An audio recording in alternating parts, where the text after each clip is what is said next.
In the rough cut, it's clearly evidence that there's not enough lighting.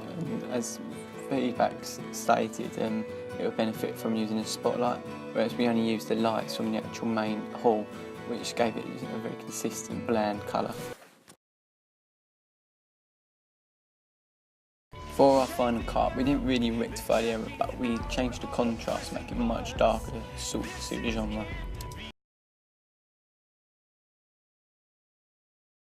For our rough cut, we only used one location, which was the school hall, which meant the video became quite bland and not as engaging as it would have been if we included a narrative to provide a storyline.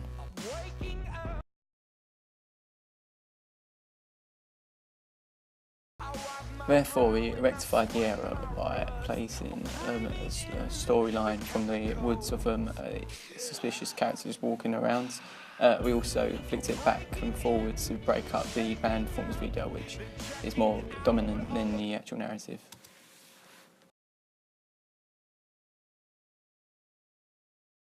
Our rough cut was clearly filmed in a school hall due to the background on the chairs and the wallpaper.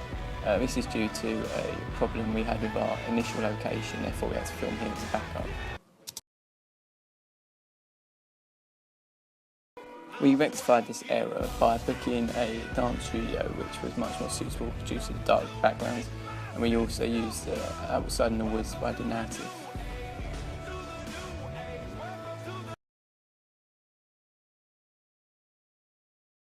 Throughout our rough cut, we used a very still camera movement, which didn't convey the energy that goes into the rock music video.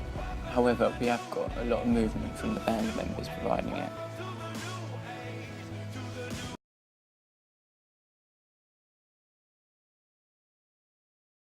For our final cut, we used jacket movement with the camera to convey the energy, as well as the movement of the artists, which overall did provide a more energetic film, more engaging.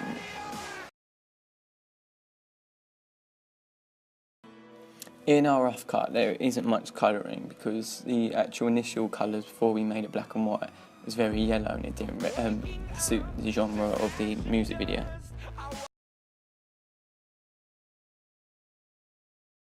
We included the MTV introduction to provide a bit more colour, as well as the narrative, so it provides the colour that the feedback required, but we also kept the black and white for the band performance, so it still suited the genre, so when the music video was watched it was easily identified by our target audience.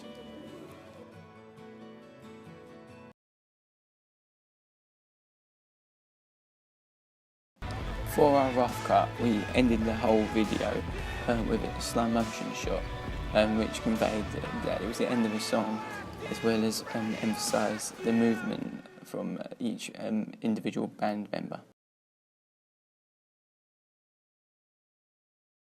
For our final cut, we included slow motion on the section where he hit the drum at the start, but at the end, instead of using the slow motion, we used the lighting that we had at our disposal.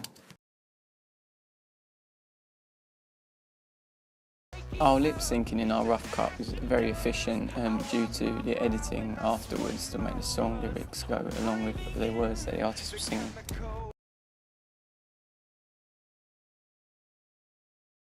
Therefore, in our final cut, we followed the exact same procedure as we did in our rough cut with the lip syncing, and we used the same process as before.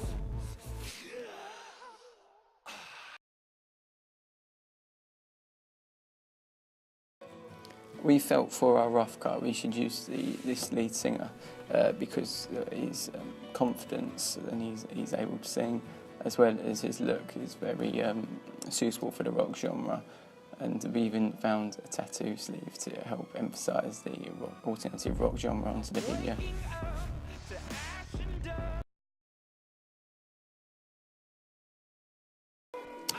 Therefore, for our final cut, we used the exact same person for the singer because he is already familiar with the role as well as being suitable for it.